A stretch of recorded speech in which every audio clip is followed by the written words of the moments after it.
আপনার জন্য ইসলামিক শব্দ শিক্ষা করাটাও জরুরি। বলবেন যে শব্দ শিক্ষা করে কি হবে? কারণ শব্দ যদি আপনি না জানেন তাহলে মশলাও জানবেন না। আর আপনার তো হেয়তা প্রকাশ পাবে কি কথা কইরে, একটা আকিকা আকিকা আর একটা আকিদা, দুইটা আলাদা আলাদা বস্তু। আকিদা এটা বিশ্বাস, আকিদা মানে বিশ্বাস, আকিকা মানে নবজাতকের জন্য কুরবানি দেওয়া। আকিকা নবজাতকের এর শুকরিয়া হিসাবে কুরবানি দেওয়া, এটা আকিকা। আর আকিদা এটা হলো বিশ্বাস, ধর্ম বিশ্বাসকে আকিদা বলে। আকিদা ঠিক আপনি ঠিক, আকিদা ভুল আপনি ভুল। আমরা ভাবি কি যে আমল ঠিক আপনি ঠিক, না না না, আমল ঠিক আপনি ঠিক না, আকিদা ঠিক আপনি ঠিক, আকিদা ভুল আপনি ভুল।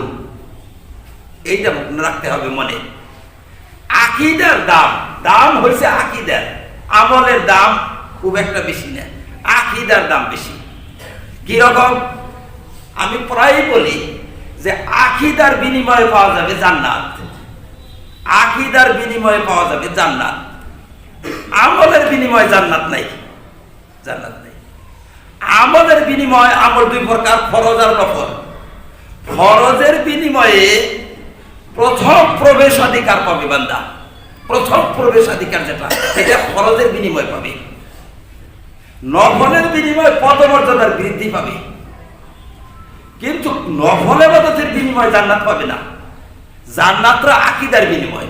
আমাদের বিশ্বাস যদি ঠিক হয়, হাজার হাজার আমল আছে, আকিদার ভুল।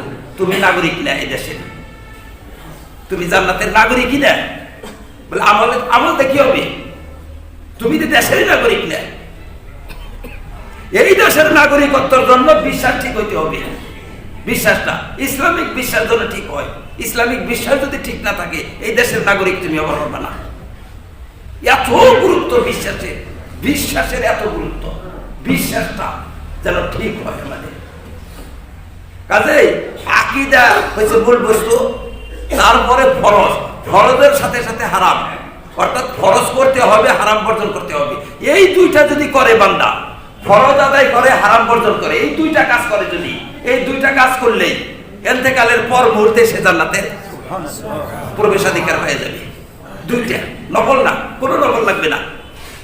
সারা জীবন যদি কোনো নফল কাজ না করে তাও সে ব্যক্তি পাবে। কিন্তু প্রশ্ন হইল যে ফরজের মধ্যে যদি ত্রুটি থেকে যায় তাহলে নফল দিয়ে পূরণ করা হবে। এক্সট্রা নফল দ্বারা আপনি কিছু হবে না। এক্সট্রা নফল দ্বারা কি পাবেন? জান্নাতে নাগরিকত্ব পাইলেন আকীদার বিনিময়, আর প্রবেশাধিকার পাইলেন ফরজের বিনিময়। প্রবেশ করার পরেই কি আপনার দালান কোঠা হবে? দালান কোঠা তো আলাদা এক্সট্রা কামাই থাকুন লাগে। এক্সট্রা কামাই যেটা আপনার, যেটা দিয়ে বিরাট বিরাট দালান কোঠা হবে, এক্সট্রা কামাই, সেটা হলো আপনার নফল ইবাদত, এক্সট্রা কামাই এটা। কাজেই ভাইরা, এই যেটা স্তর ভাবে যদি আমরা না বুঝি, অনেকেই ঠকবে। এমন ঠকাই ঠকবে যে একজন মানুষকে আমরা দেখব যে খুব ইবাদতে লিপ্ত, কিন্তু তার নাম কাটা গেছে। কাটা গেছে কেন? বলে আকীদা ঠিক না, আকীদার মধ্যে ত্রুটি আছে।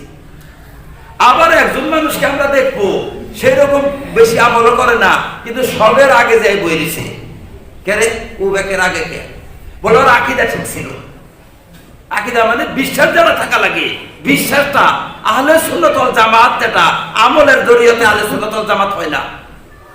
আহলে সুন্নাত ওয়াল জামাত হয় আকীদার জরিয়তে। এই কথাটাও বলে রাখি।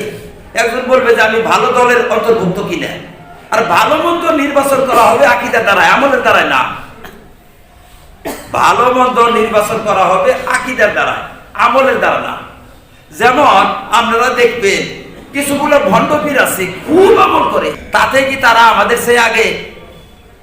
আরে ভাই, ভিটাই নাই, ভিটা ছাড়া মানুষ, যার ভিটা নাই সে আর কি করে ধনী হয়? আকীদা যদি আমাদের ঠিক হয় তাহলে আমরা প্রথম যেটা পরীক্ষা আমাদের, সেটা আকীদার পরীক্ষা হবে।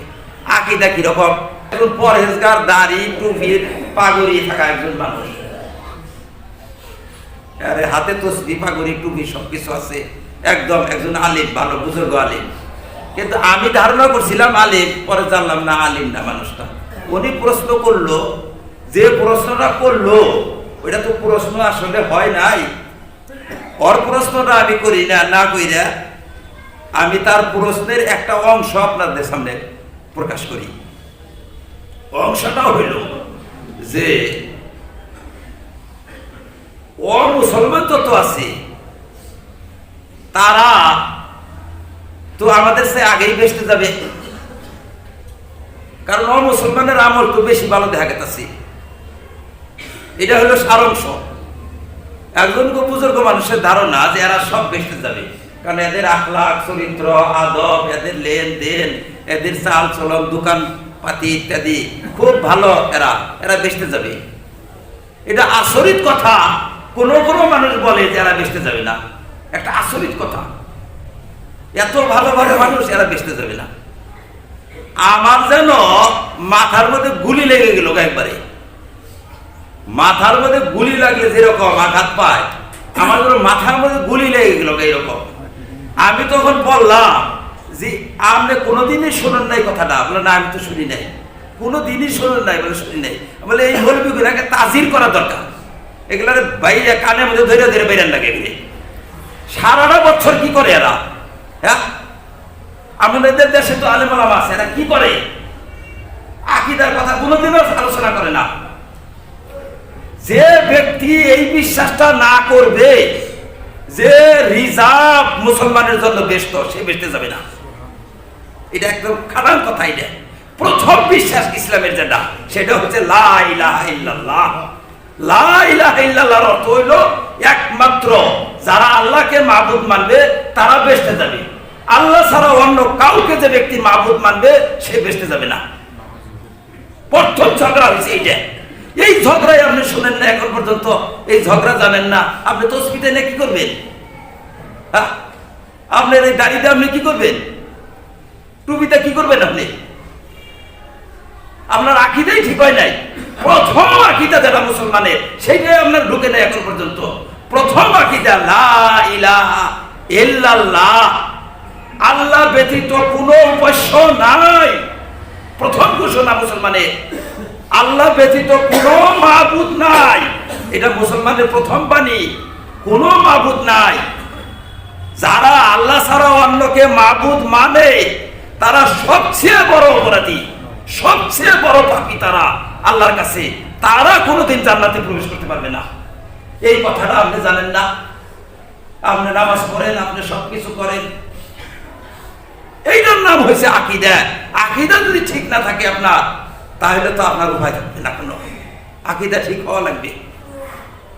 এইটা তো বড় ঘোষণা। এই ঘোষণা দেওয়ার সাথে সাথে, যে এই ঘোষণাটা দেয়, ঘোষণা দেওয়ার সাথে সাথে জান্নাতের মালিক হয়ে যায়। ঘোষণা দেওয়ার সাথে সাথে, এই ঘোষণা দিল আর মারা গেল, জান্নাতে ডাইরেক্ট যাবে না। এই ঘোষণা দেওয়ার সাথে সাথে মারা গেলে ডাইরেক্ট যাবে না। সে তো জীবনে ওযু করে নাই, নামাজও পড়ে নাই, হজ যাকাত কিছুই করে নাই, ঘোষণা দিছে আর মারা গেছে। আল্লাহ ছাড়া কোনো মাবুদ নাই। তাইলে ইহুদিরা মাবুদ মানে উজাইরকে, খ্রিস্টানরা মাবুদ মানে ঈসাকে, আমাদের প্রতিবেশী ভাইয়েরা মাবুদ মানে সব বড় গাছকে। যে কোনো একটা বড় দেখলেই তারে মাবুদ মানে। তাহলে আমাদের সাথে ঝগড়া, প্রথম নম্বরের ঝগড়া এইটা নিয়ে। সারা বিশ্বের সাথে আমাদের লড়াই লা ইলাহা ইল্লাল্লাহ নিয়ে। আল্লাহ ব্যতীত কোনো মাবুদ নাই। এইটাই যদি ঠিক না হয় আপনার আমার, আপনার স্ত্রীর যদি এইটাই ঠিক হয় নাই, আপনার বিয়াও হয় নাই। বিয়া হয় নাই আপনার। আপনি তো ঠিক হয়েছে, আপনি ওয়াজ শুনেন, আপনার ঠিক হয়েছে আকীদা, কিন্তু আপনার স্ত্রীর আকীদা ঠিক হয় নাই, আপনার সাথে তার বিয়া হয় নাই।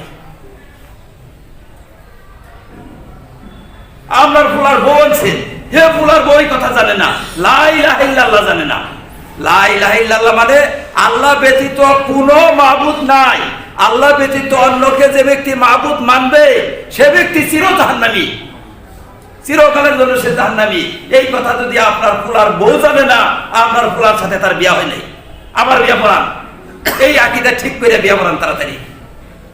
গত আজকে সকালে আমি আসার আগ দিয়ে যখন আমি গাড়িতে উঠি তার আগ দিয়ে আমার একজনে ফোন করছে যে হুজুর আমাদের গ্রামে আপনার বয়ান শুনে দেখলাম যে আমার বিয়ে হয় নাই, 1 বছর ধরে বিয়ে করছি, বিয়ে হয় নাই, এখন কি করব, এখন উপায় কি? বললাম যে বিয়ে পড়াইয়ে নাও, বিয়ে পড়াইয়ে নাও।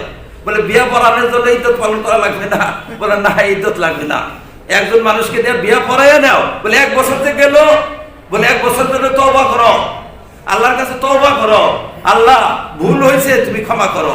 তওবা করলে আত-তাইবু মিনাজ যামবি কামাল্লা যামবালাহু।